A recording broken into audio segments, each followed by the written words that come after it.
Dear friends, welcome to Biblical Parivartana. Once again, welcome to Daily Devotions. దేవుని ప్రేమ ఇదిగో. ఫిబ్రవరి 17కి చెందినటువంటి వాక్య భాగం ఆదికాండం 50వ అధ్యాయం. మరి యోసేపు మరణించిన తర్వాత సహోదరుల మధ్య సహోదరుల మధ్య జరిగినటువంటి ఆ యొక్క సంభాషణ సందర్భంలో యోసేపు ఏడ్చాడు. ఆ ఏడ్పుని ఏ విధంగా అర్థం చేసుకోవచ్చు? ఈ విధంగా కూడా అర్థం చేసుకునవచ్చును కదా. మనం చదివితే ఎందుకు ఏడ్చాడు అనే దాన్ని మనం లోతుగా ఆలోచించం. ఇక్కడ దేన్ని బట్టి ఏడ్చాడో మనం గ్రహించుకుందాం. దీని గురించి ఆలోచించండి, ప్రార్థన చేసుకుందాం. May the words of my mouth and the meditation of our hearts be acceptable in thy sight, our rock and redeemer. వాక్య భాగం చదువుకుందాం. 50వ అధ్యాయం ఆదికాండం 15 నుండి 21 వరకు చదువుకుందాం.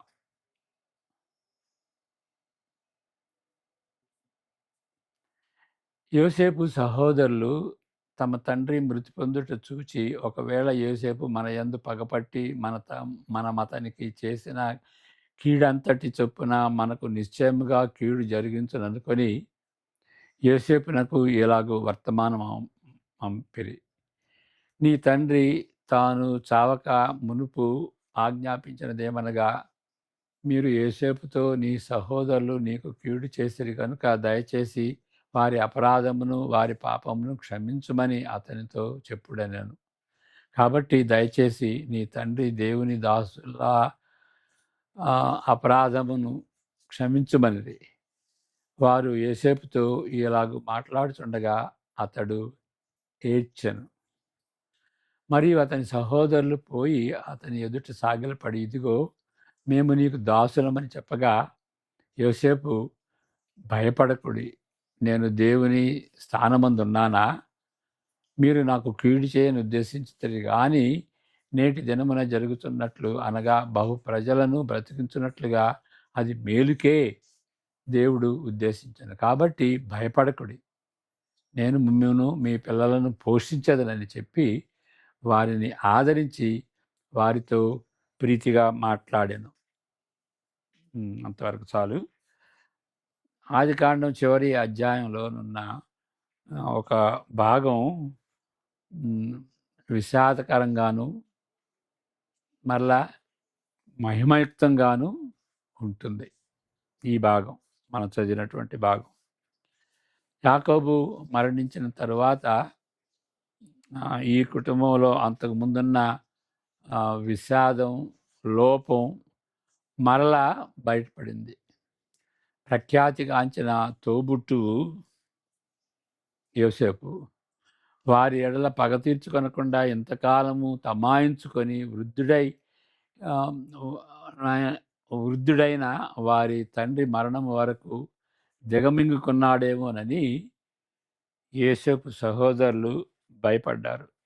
మరి ఇంతవరకు తండ్రి బాగున్నాడు కదా, తండ్రి జీవించి ఉన్నాడు కాబట్టి యోసేపు మన ఎడల ఆ విధంగా ఆప్యాయంగా చూశాడు. అంతకుముందు ఆయనకు చేసిన దాన్ని మనం దిగువెంకున్నాం. ఇప్పుడైతే ఆయన చనిపోయాడు కదా, మరి ఇప్పుడు ఆయన తత్వం ఎట్లా ఉంటుంది?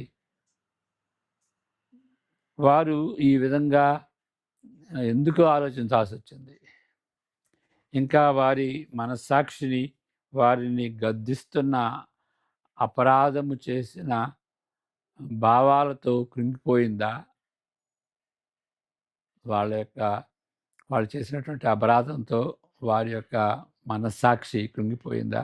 లేక వారు యోసేపు స్థానంలోనున్న ఎడల వారు ఏమి చేసి ఉంటారో దాన్ని వాళ్ళు ఇప్పుడు వ్యక్తపరుస్తున్నారా? ఈ ప్రశ్నలు అడుక్కొనుకోవచ్చు మనం. వారి వ్యూహం నూతన పాపంలో ఒక క్రొత్త పాపంలో పడవేసింది.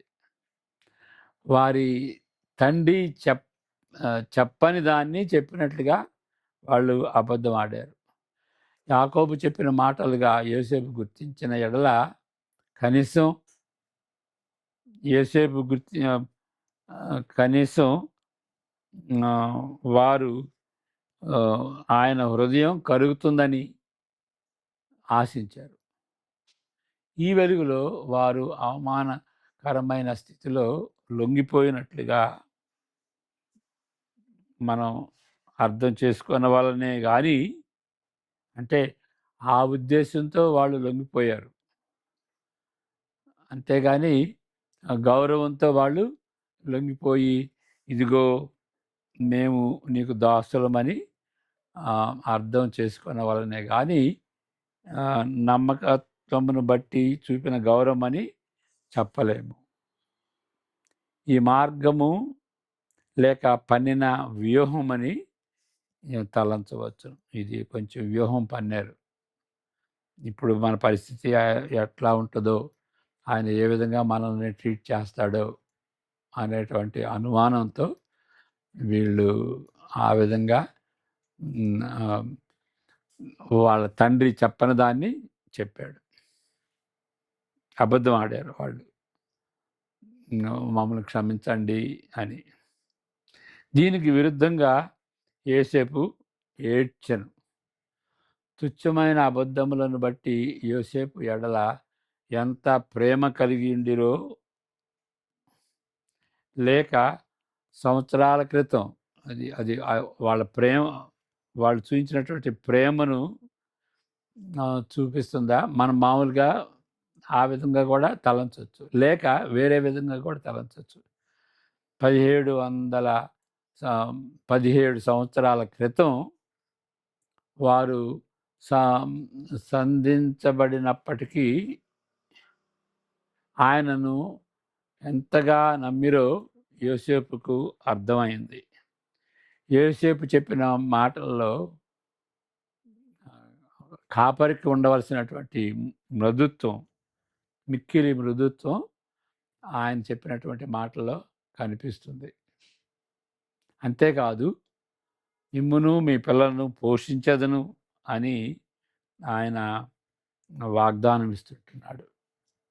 వారిని ఆదరించి వారితో ప్రియంగా మాట్లాడాడు. దేవుని యొక్క సంకల్పం నిగూఢమైంది, దాన్ని అర్థం చేసుకోలేము. లోతుగా తలంచిన వ్యక్తి అని అంటే యోసేపు గురించి మనం గమనించాల్సింది ఏంటంటే,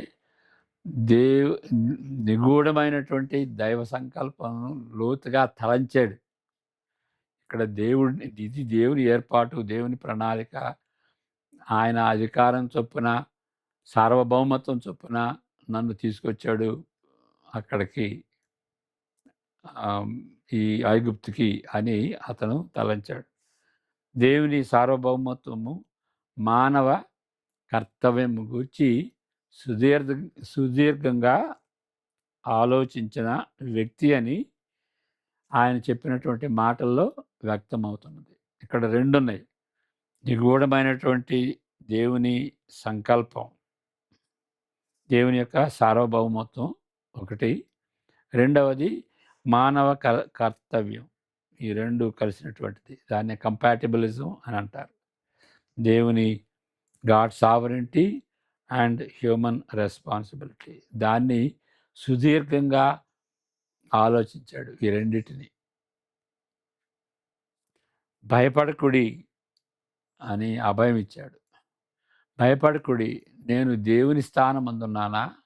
మీరు నాకు కీడు చేయని ఉద్దేశించరు, కానీ నేటి వరకు జరుగుతున్నట్లు ఆయన బహు ప్రజలను బ్రతికించినట్లుగా అది మేలుకే దేవుడు ఉద్దేశించను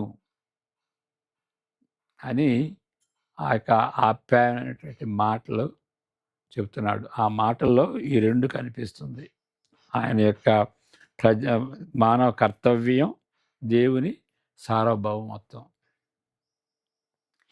ఈ ఆలోచన లేని గంభీరతను అర్థం చేసుకున్నట యోసేపు చెప్పని దాని గురించి ఆలోచించాలి. ఇంకా దీని గురించి, ఈ కంపాటిబిలిజం గురించి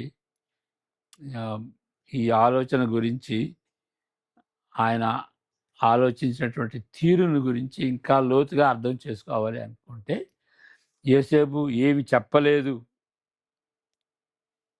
ఇప్పుడు ఆయన ఏం చెప్పాడు మనం చూసుకున్నాం. ఆయన ఏమి చెప్పలేదు అనేది కూడా మనం ఆలోచించుకుంటే, ఆయన ఆయన చెప్పిన దానిలో గంభీరతను మనం గ్రహించగలం.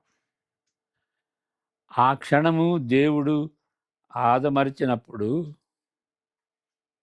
అందువలన యోసేపు సహోదరులు ఆయనను బానిసగా అమ్మిరని, అయితే దేవుడు అద్భుతమైన చదరంగపు ఆటగానిగా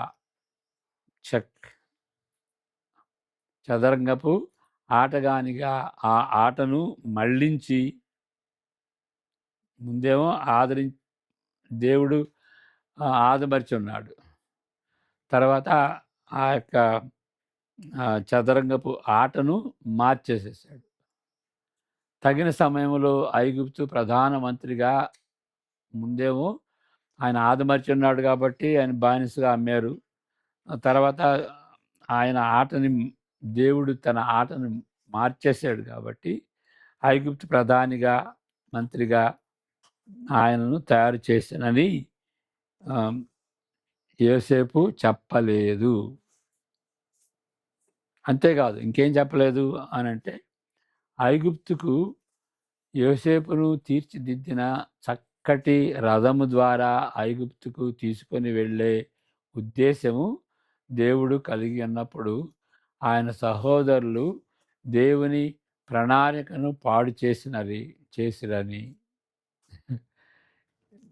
చక్కని రథంతో ఐగుప్తుకి యోసేపుని తీసుకెళ్తాడని దేవుని ప్లాన్ అయితే, వాళ్ళ సహోదరులు ఆ ప్లాన్ని పాడు చేశారని, అయితే దేవుడు చాకచక్యంగా వేరే విధంగా మరి ఆటలాడవలసి వచ్చినదని, ఆయన ప్రణాళికను చివరకు నెరవేర్చుకున్నాడని యోసేపు అది అసలే వివరించలేదు, ఆ విధంగా చెప్పట్లేదు. దానికి బదులు ఆయన చెప్పింది ఏంటి అనంటే, రెండిట్లో ఒకే సమయంలో బానిసగా అమ్మబడుటలో ఇక్కడ వేరే వేరే ఉద్దేశములు కలిగిన వారు, మరి ఇరుపక్షాలు, దేవుడు మరి వాళ్ళు సహోదరులు, ఆయన సహోదరులు, ఈ ఇరుపక్షాలు, ఒకవైపు చెడ్డ ఆలోచన కలిగిన యోసేపు సహోదరులు, మరొక వైపు మంచి ఆలోచన గల దేవుడు. ఈ సంఘటనల సిద్ధికి ఇద్దరూ పనిచేశారు. కానీ దానిలోని చెడు సహోదరులకు చెందినట్లు గుర్తించబడినది. You meant it bad but God meant it good. Okay, దానిలో ఉన్నటువంటి చెడుగు సహోదరులకే వర్తిస్తుంది, దేవునికి వర్తించదు. ఆ చెడు వారికి మాత్రమే పరిమితమైనది. అయితే దానిలోని మంచిని దేవునికి తప్పనిసరిగా ఆపాదించాలి. అది మనం నేర్చుకునేటువంటి పాఠం. ఇక్కడ ఇద్దరున్నారు. ఒక మంచి ఉద్దేశంతో, దేవుడు మంచి ఉద్దేశంతో మరి అక్కడికి ఆయన ఆయన శ్రమలో యోసేపు ని ఐగుప్తు పంపించి చాలా శ్రమల్లో గుండా ఆయన వెళ్ళాడు.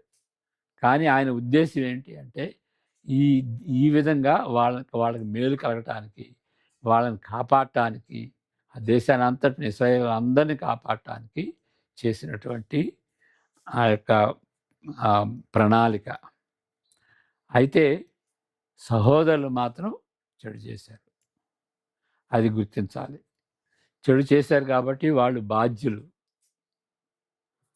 అందువలన మీరు తప్పు చేశారు, దానికి బాధ్యులు అని గుర్తించబడింది. దేవుడు సరిగా చేశాడు అని దేవునికి ఆపాదించాడు. You meant it bad but God meant it good అనేటువంటి ఆ యొక్క వాక్యం చాలా గంభీరమైనటువంటి వాక్యం. ఈ 19, 20 వచనాలు మళ్ళా చదువుకుందాం. 19, 20. యోసేపు, భయపడకుడి, నేను దేవుని స్థానమందున్నానా? మీరు నాకు కీడు చేయని ఉద్దేశించితిరి, కానీ నేటి దినమున జరుగునట్లు, అనగా బహు ప్రజలను బ్రతికించున్నట్లుగా అది మేలుకే దేవుడు ఉద్దేశించను. లేఖనాల్లో ఈ వైఖరి ఇక్కడే కాదు, ఈ వైఖరి తరచుగా తటస్థపడుతుంది. ఇది అనేకమైన సంక్లిష్టకరమైన తాత్విక చర్చలను సృష్టిస్తున్నది. ఏంటి వాళ్ళ బాధ్యత? ఏంటి వాళ్ళ బాధ్యత ప్రకారం సమస్తం జరుగుతుందా, లేక దేవుని